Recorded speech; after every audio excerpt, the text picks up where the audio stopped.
heavyweight title contender matchup. Mirko, the Croatian, 32 years old. The Brazilian Gonzaga is 27. Krokop came in at 225, and Gonzaga nearly 20 pounds heavier. A reach advantage is very slight for Mirko Krokop, 16.1 stone. Gonzaga, 17.4 stone. For the official inductions of the main event of the evening, the veteran voice of the Octagon, Bruce Buffer. Ladies and gentlemen, this is the main event of the evening. Live from the MEN Arena in Manchester, England, it's time! 3 rounds of fighting in the UFC heavyweight division. Introducing first, fighting out of the blue corner. This man is a Brazilian jiu-jitsu fighter holding a professional record of 7 wins with 1 loss. He stands 6 feet 2 inches tall, weighing in at 243 pounds, 17.4 stone. Fighting out of Ludlow, Massachusetts, by way of Rio de Janeiro, Brazil, Gabriel Gonzaga. And now introducing his opponent, fighting out of the red corner.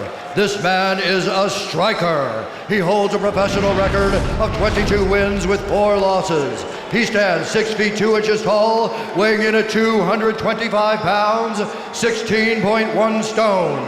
Fighting out of Zagreb, Croatia, Mirko.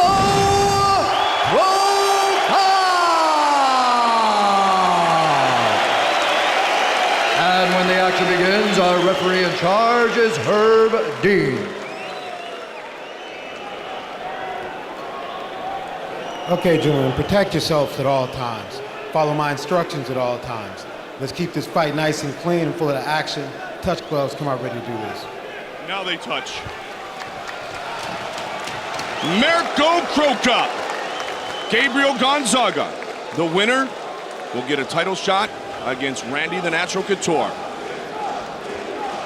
Remember when Krokop was knocked out by Kevin Randleman? Randleman faked the takedown and then took the big shot. Will Gonzaga try to take a page out of that book?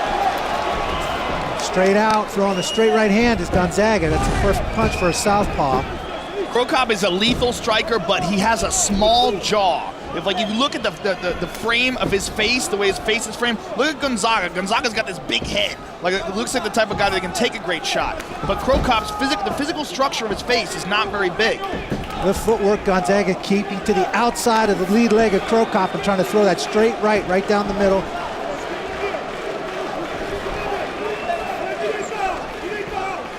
Krokop just waits to explode, Randy. Very patient. I mean, virtually expressionless. And the legs are like that of a running back. I mean, his legs might be the biggest, strongest legs in all of MMA. They're definitely big. Looks like a figurine from He-Man or something. Absolutely. Yeah, so far, Gonzaga looks very comfortable on his feet, though. Well, he's had that look in his eyes, Joe, all week like, dude, kind of like Matt Serra told us, I'm about to shock the world. I'm extremely confident in my ability to beat Mirko Krokop.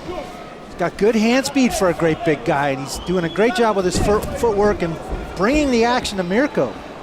It's almost like he's been angered by perhaps what he felt was a lack of respect coming into this fight. Very nice catch, though. Takedown. He caught that kick excellent. He took a hard kick to the body, caught it, and immediately took Mirko down. Nobody kicks harder than Krokop. Nice close guard by Mirko, trying to tie up Gonzaga and keep him from landing anything damaging from the top position. Gonzaga trying to clear his head and posture up so he can bring down bigger shots or bring down an elbow. Joe, in your eyes, how good is the ground game of Mirko Krokop? It's very good defensively. I mean, he can submit guys. Is he going to submit Gabriel Gonzaga? Not likely, but he's very good defensively. He knows how to hold on. Look, he's doing a very good job. In stark contrast to what Elvis Sinisic did against Michael Bisping, he does a very good job at controlling the guy's arms, keeping his hands up, blocking punches, keeping the guard closed, and keeping the guy tight to him.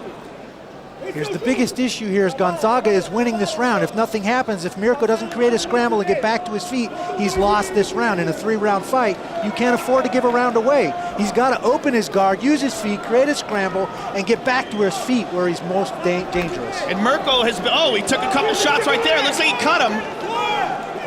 Gonzaga, according to game plan so far. Yeah, he cut him up by his hairline, Joe, on the left side. And that is the difference between fighting in Pride and fighting in the UFC, the elbows.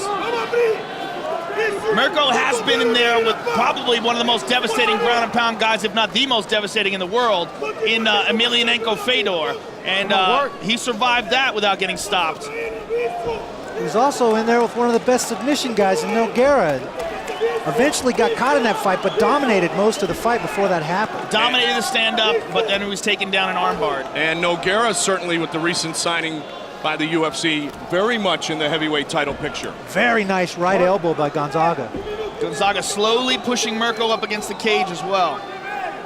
Randy, how can Gonzaga take this to the next level from the closed guard of Mirko Cro Cop? He's doing exactly the right thing. He's clearing his arms, keeping his head clear, posturing up, throwing nice elbows and nice combinations and scoring. He's damaging Mirko Cro Cop from here. Again with the elbow. He ate a shot, but he got the takedown he wanted. And now he has been in top position for the majority of this round number 1. Nice elbows. Gonzaga, extremely confident. The cage comes into play, yeah. The cage comes into play now is limit Mirko's ability to scramble. And again, the cage is not totally foreign, but it's a newer element to Mirko Cro Cop here in the UFC. Randy, how much of a mistake do you think it is for Mirko to not train with a cage? I think it's a big mistake. I think it's a huge difference in the two venues between Pride and the UFC, and there are definite cage tactics you can use offensively and defensively to your advantage. And they're going to stand him up. I don't know why you'd want to limit. That's unfortunate. I don't know why you'd want to limit your abilities and kind of eliminate a dimension of the fight game in the octagon by not training it. Look at that welt on Gonzaga's just thinking body the same thing, from Joe. that one kick. He gets him again. That could snap some ribs, man. Mirko looks tentative, though. Oh, my God! I cannot believe that. Incredible! Head kick knockout! Wow! That is the last thing anybody expected here tonight. Out of nowhere on the button! Gonzaga is next for Couture! That was phenomenal! Wow, did that come out of nowhere? Look at this! Boom! On the button! Complete! Total shock!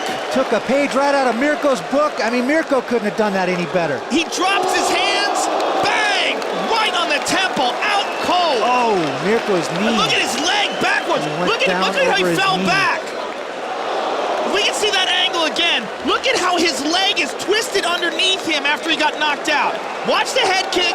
Out on his feet. Oh, look at his leg is twisted underneath him. We are beginning to expect the unexpected here in the octagon. And again, many did not expect this. He might have a serious knee injury to go along with that because his knee was bent back at a very bad angle. That is not looking good. Mirko Look at it again. Here Cro he Cop is. knocked out. Watch the head kick. Now watch as his knee goes back. Watch as he falls.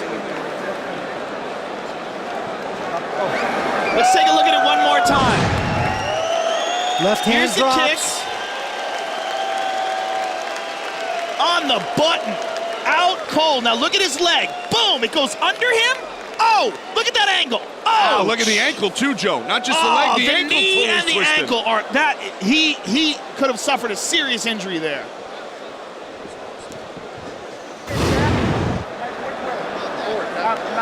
Gabriel Gonzaga has earned the biggest win of his career. Bruce Buffer.